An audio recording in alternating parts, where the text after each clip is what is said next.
Hello, thank you for joining me. Apologies if I look a bit scary. This isn't meant to be a ghostly video, although I've been known to do some. It's just that it's dark and we're in North London in Buckhurst Hill area. You may remember the last video where we're at Buckhurst Hill station on our Barrierless tube station videos. Well, when you'll be able to see me a bit better, I promise, in a minute. We're just crossing the road and we're coming to our second Barrierless tube station. It's Roding Valley. I don't know if you remember at the end of the Buckhurst Hill video I said we're going to walk to the next one because it isn't that far. Well, just up there the road goes over the main line of the central line up to Epping.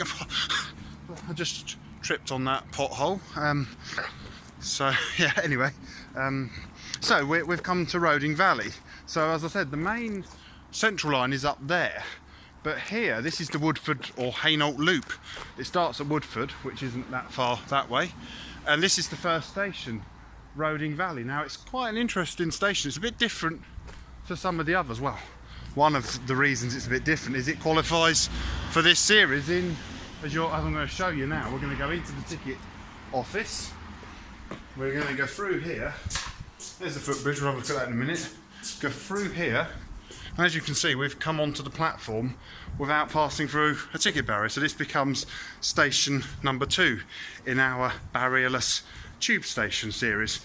So this station, it's the quietest station on the London Underground, which I think is quite interesting. It only has about 200,000 passengers a year. So it's on the loop that goes round to Hainault. So just up there, you can sometimes see when a train's passing, is the junction with the main line up to Loughton and Epping.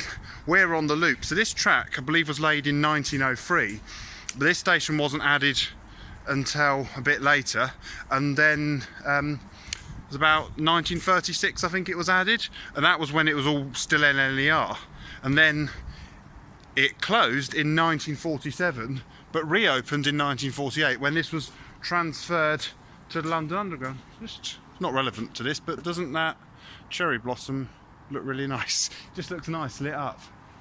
Nice feature to what really is quite an attractive station on the London Underground. What we're going to do now, we're going to go and have a look at the bridge. We're going to go on to the other side because I'm heading back to London that way. If I went that way, I could go that way, but it'd take a long time. As you can see, it's already late in the day and we've still got a few more Barrierless tube stations to do today.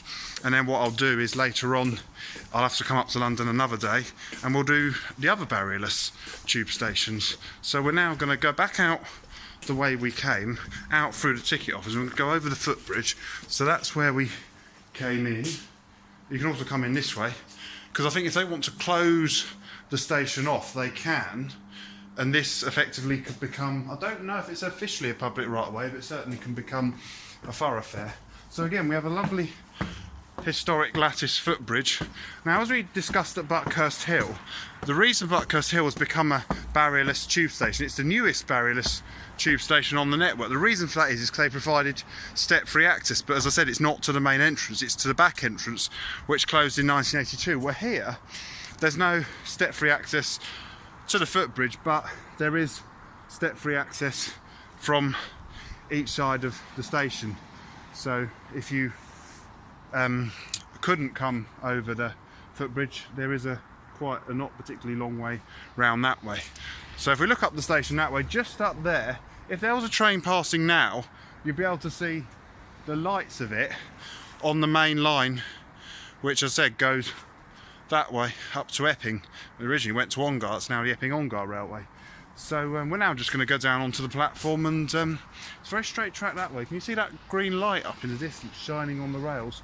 So it forms a big loop round to Hainault and back to Leytonstone, where it rejoins the main branch of the Central Line. So we're going to now come down here and we'll finish what is ticket Barrierless station number 2. And as again I said, the whole point of this video, we're not promoting ticketless travel because you could be caught any time. They do have ticket inspectors travelling on London Underground in plain clothes.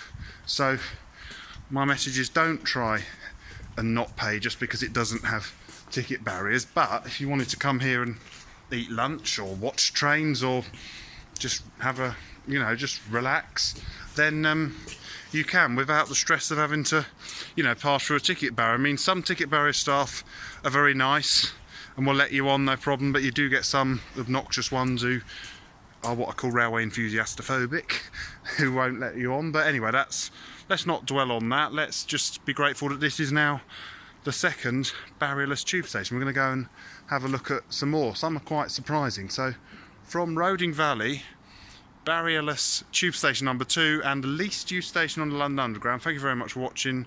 Goodbye.